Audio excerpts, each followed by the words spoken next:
سردار مسعود صاحب، یہ بڑا اہم نقطہ ہے جس کی طرف خرم صاحب نے اشارہ کیا۔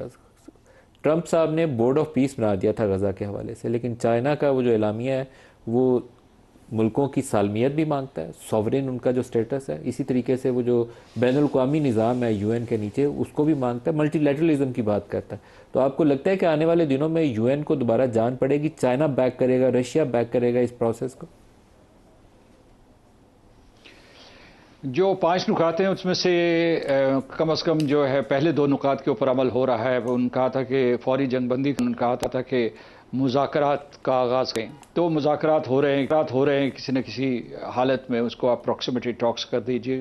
لیکن وہ پھر جو ان کا تیسرا نقطہ تھا کہ نان کامبیٹنٹس کو جو ہے آپ نشانہ نہ بنائے، اور جنگ ختم ہوئی تو نان کامبیٹنٹس بھی اس وقت جو ہے نشانہ نہیں بن رہے۔ چوتھا جو تھا freedom of navigation through the strait of Hormuz, اور وہ مسئلہ بنا ہوا ہے، وہ مطلب نیوکلیئر سے بھی زیادہ بڑا مسئلہ بنا ہوا ہے، اور ابھی تک اس کا کوئی حل سامنے نظر نہیں آ رہا۔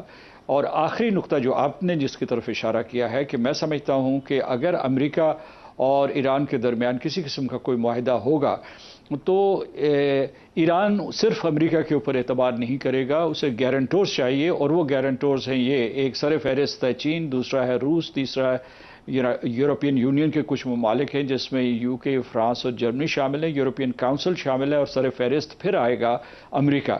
اور یہ سارے کا سارا عمل جو ہے سلامتی کاؤنسل سے گزرنا ہوگا، یہ انہوں نے کہا بھی ہے۔ جو انہوں نے اپنے 14 نکاتی فارمولہ دیا ہے اس میں شامل کی ہوئی ہے شرط کہ سلامتی کاؤنسل یہ ایک قسم کی ایک نان اگریشن کی گارنٹی دی، اور دوسرا یہ کہ اس معاہدے کے اوپر فیتھفلی عمل درآمد ہوگا، کیونکہ 2015 کا جو معاہدہ تھا وہ بھی ایک سولم معاہدہ تھا، اسے صدر ٹرمپ نے ترک کر دیا تھا۔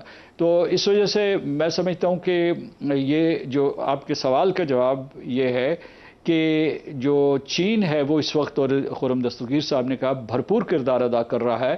لیکن ایک تھوڑا سا میں اضافہ کروں کہ ایک اعتبار سے دیکھا جائے تو امریکہ اور چین متصادم ہو گئے ہیں، کیونکہ جب صدر ٹرمپ نے وہاں دورہ کیا تو اس وقت انہوں نے 3 مسائل تھے۔ تجارت تھی، تجارت کے بارے میں تفصیلات بتا چکے ہیں خرم صاحب۔ دوسرا تھا تائیوان کے اوپر صدر شی جن پنگ نے سخت ترین بیان دیا۔ انہوں نے کہا کہ آپ ذرا سوچ سمجھ کے کوئی قدم اٹھائیے گا ورنہ آپ اور ہم متصادم ہو سکتے ہیں۔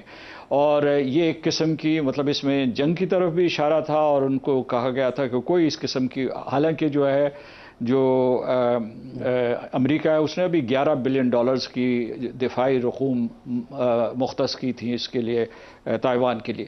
لیکن جو پھر بعد میں صدر پوٹن کا اور صدر شی جن پنگ کا اعلامیہ آیا ہے اس میں اس دھمکی کو مزید بڑھایا گیا۔ ان کا یہ جنگل کا قانون نہیں چلے گا، اور سخت ترین الفاظ استعمال کیے گئے ہیں کہ کسی ایک ملک کو یہ حق نہیں پہنچتا کہ وہ ابھرتے ہوئے ممالک کو یا دوسرے ممالک ان کی ترقی کو روکے۔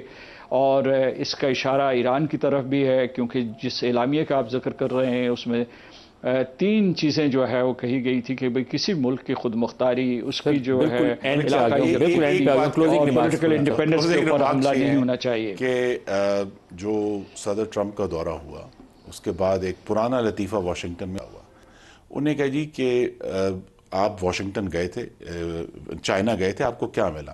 انہوں نے کہا ایگ رولز۔ انہوں نے کہا چائنا کو کیا ملا؟ انہوں نے کہا تائیوان، کیونکہ صدر ٹرمپ نے صدر شی جن پنگ کی سخت ترین چائنا کی گفتگو کے جواب میں کوئی لفظ نہیں بولا، اور میرے خیال انہوں نے ہولڈ بیک کر دیا، وہ جو اسلحے وسلے کی ڈیل ہے وہ بھی ہولڈ بیک کر دی۔